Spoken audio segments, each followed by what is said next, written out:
Welcome back. Welcome back to our Owls Walk. Bit of a solemn mood this week because we are got to review, as we always do every game, the Sheffield United win. But the big question coming out of it is, was there pride to take in the overall performance? And on the back of that game, are refereeing standards dropping in this country? We'll be asking this lot what they thought of the refereeing performance at Bramall Lane. And as a bit of an sideswipe this week, a bit of fun, what's the best North or South American import into Sheffield Wednesday, given the American election this week? Welcome back, Matt, Glyn and Andrew. Welcome back, you guys. Thank you all very much for watching. We know there's tons of Sheffield Wednesday content you could watch, but do drop us a subscribe if you haven't yet done so by putting that. That's the only red and white that you'll see on this screen this week, I promise. Right. Let's talk about Norwich first of all, Andrew, shall we? That was an impressive performance, wasn't it? Yeah, we took advantage of the fact they had a few players missing, and we certainly were desperate to get points after the debacle against Watford. And I said to you, we'll bounce back, and it's exactly what we did. Finding goals, 2-0, comfortable win. We were never under any real pressure there. It was a comfortable 3 points, and got the confidence up high for the Sheffield Derby. So yeah, we're all happy. Everyone works well, and we got what we deserved. Nice week. Absolutely. Yeah, nice 3 points back on the board. Okay, Glyn, then. So we'll come to Sunday. First of all, obviously, you're watching from home. I put it to the United fans that you were the better side in the first half. They weren't having it, but I thought Wednesday were better. I mean, they can't deny it, really, Mark, can they? We were, other than shots on target again. I think we dominated on that first half. As a neutral, Mark, can I ask you a question this week that I've thought about it long and hard today? That as a neutral watching that game, it must have been a bit dull. One shot on target the whole game. I don't know. We were emotionally invested. Yeah, I think the tackles made it investable. There was some meaty stuff. Bannon's tackle was a nice one. Yeah. I like seeing those, and I think the referee spoilt the game. As a neutral, I thought the referee was poor, not from a decision point of view, but for just let the game go, man. Let it flow. I agree. It's a derby. It was not watchable from that point of view, but as a spectacle, I thoroughly enjoyed it. What about you, Matt, in the stands? Yeah. It was an odd one, and I think the fact that it was a 12:30 Sunday kickoff and it was Remembrance Day as well, I think had kind of like quelled a little bit of the atmosphere. I think, to be perfectly honest, I think there was a lot of noise for the first 10 minutes from both sets of fans. I then think United fans then tended to slip back more into sort of like what a traditional home fan would be in terms of waiting and being quite reactionary. And I'll be quite honest, I thought Wednesday fans, after 35 minutes of the first half, when they realised they had nobody to bounce back off or play with, it kind of went a little bit flat because there wasn't, as you say, other than those moments where Bannon flies into Harrison Burrows or there's a tug or a pullback, actually, as a crowd that were there in the home end, I thought they were nervous. Incredibly nervous, and I genuinely think that was seen also with the release of when obviously they scored in the second half. The release and the change in atmosphere after that was palpable, and I think that more so than anything that I would argue is probably going to come out of a Sheffield United fan's mouth in the 24 hours after a derby win tells you everything that you need to know about how the first half went and how nervous they were leading up into the game. We've got to balance it out a bit, Andrew, haven't we, Chisholm? Because, we don't like to go about money, but the money that is in that Sheffield United side compared to the Sheffield Wednesday side is there's a vast difference, isn't there? Well, there's that as well, but I don't want to use that as an excuse. I know they're going to sort of, I'm not going to try and clutch at straws here. At the end of the day, they said they were going to thrash us. From that park and outside of watching that game, you'd not think that Sheffield United was second in the league and we were 15th in the league, or whatever. Not a chance. There was nothing between the two teams. Our players were just as good as their players on that park, and in the game itself, we deserved a draw. There's no doubt about it. Some people said that even the first of their goal, apparently in the build-up, before the final pass, in the build-up, a guy was offside, and VAR had been around. They could have disallowed it. Well, I did hear that from some quarters. So Okay, it's dubious. But at the end of the day, they weren't better than us. We deserved the draw from that game. And I was frustrated that our players matched them player for player, no doubt about it, just as good as their players. That they weren't better than ours. Simple as that. Okay. And I'm annoyed. Very quickly, I'm annoyed at the attitude of Wilder. I probably watched too much of this. Mike Bassett was England team manager for his antics of singing about sausage roll. Some United fans are saying that he did it. He's a blade all his life. Twaddle. We've had Owls fans all our lives who've been behaved far better than that as managers of our club. Sorry, his attitude was totally out of order. Totally out of order. Yeah, he went. The reaction from him at full time, and if you managed to see it, was like he'd won the FA Cup. It was honestly, Mark, it told you everything that you needed to know about how much Absolutely. pressure that they felt for that game. Because again, at the end of the game, all of the United players congregate in the centre circle, and there's all high fives, and like one of the highlight clips that was put by the package by Sky was about 30 seconds of Chris Wilder celebrating. So it tells you how few chances were in the game, really. I think we missed a trick. I think we missed a trick, to be honest, because they've got a young squad. They've got they're a bit naive to the massive crowds and stuff, and we've got experience in depth in our team, and I think we failed to take advantage a little bit of that and attack.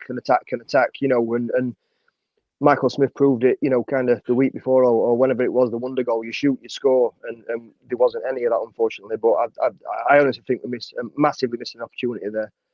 Yeah, I was surprised they didn't start Smith instead of Ugbo again. I was very frustrated by that. He's a better player. The minute he came on there, he set up a great chance for Windass, which Windass put wide. Windass finishing let him down a bit. He had a couple of chances. We had more shots than they did, even though they were off target. We had more shots in the match than they did. We just didn't finish them. Okay. Let's look at some social media takes from it. Harvey says it was expected. Not much we can do about that. No. United's team is much better and more expensive, and we've gone toe-to-toe with them. Never really looked outclassed. They just took their only one chance. Work rate was there in abundance, just beaten by the better team, unfortunately. No. Nathan Blood said it was irritating, not played too bad, controlled the game, especially first half. Distinct lack of quality on the ball. Crossing was dreadful, which I want to come back on in a minute. It had 1-0 to them written all over it because we just can't score goals. This crossing thing, Matt Thomas Johnson, Musaba and Gassama never know when the correct time to pass to pass a football. I did think the one thing you could say about the difference between the two teams is that they have got players that can whip a decent cross in. You seem to be lacking that. We have one. Yeah, we have one, Mark, and his name's Marvin Johnson, and he went off on 55 minutes with an injury. Musaba and Gassama. Again, I'm not going to use the term because they're young. Gassama, I think you can fit into the term of because he's 21 years old, but this is his second year and second full season at the club. As the same with Anthony Musaba, only is a year older. I don't think you can use the excuse. I just don't think it's in their skill set to be able to deliver a really well-worked cross. It's also the reason why I think there's currently Ike Ugbo has become the scapegoat for a lot of Wednesday fans surrounding goals. I think it's the main issue why you don't see him scoring as frequently, because he's currently, in the game yesterday, he had 16 touches of the ball, one of which was in the opposition area. Now, you can't just put that down to, he's off form or he's not playing well. That's down to kind of like a whole playing style and where your forwards are receiving the ball. We need to invest in quality, but we sat here this time last week, Mark, and discussed a transfer embargo that had just been placed on us, and currently that hasn't been lifted. If that isn't lifted in the next few weeks, we're looking at potential points deduction, potential transfer embargo going into the window. So then you're looking at, right, who is out on loan currently, who you could bring back. Bailey Cadamartri is a forward. He's not going to whip balls in. Malik Wilkes is on loan at Rotherham. We've seen enough of Malik Wilkes to say that he can whip a ball into the far corner, but he's not going to cross it. Aside from that, I don't really know where you go unless there's investment in it. And I agree with you, and I'm pleased that you have brought that up as well in terms of that final delivery from a neutral perspective watching it, because it is frustrating. We see opportunities where players can cross the ball and they just delay and hesitate just a second. And in this league, at Championship, at Premier League level, you don't get that half a second to pause. You have to make a decision quickly, and we saw that a lot yesterday. Okay. Roll on March then, shall we? Get them back to Hillsborough, and I think maybe Chris Marden might regret what he doing his agreed there. Let's talk about the referee just a second though, and just generally refereeing performances. Although I didn't think the referee particularly had a bad game yesterday in terms of decisions, but certainly in terms of flow. But there've been some shocking decisions, Glyn, over this week. There's been I don't know if you've seen the penalty at Stoke, but there's been so many bad calls. I want to ask you directly, based on just the Sheffield Wednesday games that you've watched this season, is the standard of refereeing, we know it's bad, but is it getting worse? Sorry, Glyn, I can't help but smile because you know what's fucking coming. We mentioned this. We mentioned this 2 or 3 weeks back, I think it was, and yeah, absolutely the standard of referees, the fitness of referees, even the caliber is just well below par. We should be getting Premier League referees that are that can't get a Premier League game. That's how I see the Championship. It's the next step down from the Premier League, and the only decent referee that we've had was Norwich. The rest have all been massively inconsistent, biased to either side. I'm not saying 100% against Wednesday, but the majority of the time they are. We've said it time and time again. It feels as though something's hanging over Sheffield Wednesday, and I honestly believe that it'll never be proven. But I believe some of the decisions and the fact that we're not getting penalties and I'd like somebody to do an highlight reel of the penalties that we've not been given, because there's stonewallers, there's absolute stonewallers, and the way it's just awful, Mark, isn't it? And like you say, the game on Sunday, let the game flow. It's a Sheffield Derby, and pull back for the fouls, such as Barry Bannon's, for instance. Yeah, absolutely, that's a foul. That's a foul all day long, and every Sheffield Wednesday fan every football fan will say, yeah, you know what, that's a foul, drag it back. But some of the little knocks and the little pulls and the shoulders to shoulder stuff. When did this start becoming a thing that that it's not football, it's a contact sport, and we need to let the games flow, definitely. But yeah, it's frustrating as a fan sitting in the stands watching a stop-start game, and the level of refereeing. What I can say is, obviously, the further down the leagues you go, the worse it actually gets, and unfortunately, we have seen some absolute shockers at Hillsborough, definitely this season and last season, and probably the 14 seasons before that. It's deteriorated without a shadow of doubt. As I said to you before, Mark, at the end of the day, we need to have a version of VAR around. You need to have, it's in the match, it says there's a fourth referee there. Have a fourth referee watching the monitor on the side of the pitch to play back very quickly anything that's dubious, so they can either give a penalty, take away a penalty, or give a goal, or disallow a goal. You need that extra technology. You rely on human touch, and all that's happening is mistake after mistake after mistake. We were robbed at home to QPR. That goal in the equaliser in the end, in the 98th minute, it was never a goal. It should never have been given. The standard. If that monitor was there, that goal would not have been given. It would have been taken. The standard needs to be a standard, mate. It's as simple as that. It's like having a sub teacher telling a teacher how to teach. It's not. It's just not. If you're a professional referee, you need to make professional decisions. It's as simple as that. They're human. They make errors, Glyn. It happens, and it's not going to stop happening. There was one suggestion from our, I think our Plymouth fan actually, who said, "Well, look, you've got a Premier League game on a Sunday. You've got the referee, you've got the fourth official, you've also got two qualified referees sitting in watching a monitor somewhere. So that's three additional officials that could be at three Championship games. 100%. 100%. Why do you need to fill up the Premier League with all the quality referees?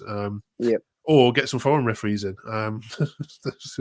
So the suggestion. It's ridiculous. Honestly, it's ridiculous. And the age of some of them, Mark. I'm not being ageist whatsoever. And I'm sure they have to pass a fitness test. But you see some of them, and they look about ready to retire. I'm not, like I say, I'm not being ageist whatsoever. But I'm sure there's younger and professional referees that are fitter that can referee the games. It's just a shame. It spoils it. It does spoil it. Okay. All right. Well, we've got 2 weeks now just to get the Derby kind of woes out of the way with and move on, looking ahead to Cardiff, which we will do on next week's episode. So join us for that. Before we go, it's been the big American election, of course, this week. So we thought we'd have a bit of fun and ask you to see if you can name the biggest North American, or we threw in South America as well, because there's not been too many, connection that's influenced Sheffield Wednesday. And we asked ChatGPT this as well. The answer was rubbish. So you've got something better than, what did they give? They gave me Dion Burton. I think it's Jamaican. Jamaican. Jamaican. One name stands up immediately, and that is John Harkes. John Harkes was the best player we've had. He came from North America, American player, and he was our best footballer. Brilliant right back. I remember he scored absolute glorious goal once against Derby County. John Harkes, head and shoulders. Any others? I'll give you some South Americans, Mark. Current world number one in Emiliano Martinez had a loan spell at Hillsborough, and that arguably is what's made him into the professional that he is today. And then for me, the other one in more recent time is his place of birth, not nationality that he represented, but Fernando Forestieri, who was he's Argentinian by birth. Good shouts. Okay, can you beat that? Do you know what to do? Drop it in the comments below. Right. We'll get our Derby Blues gone. Next week, we're talking about another Blues. This time it's the Cardiff Blues. See you then.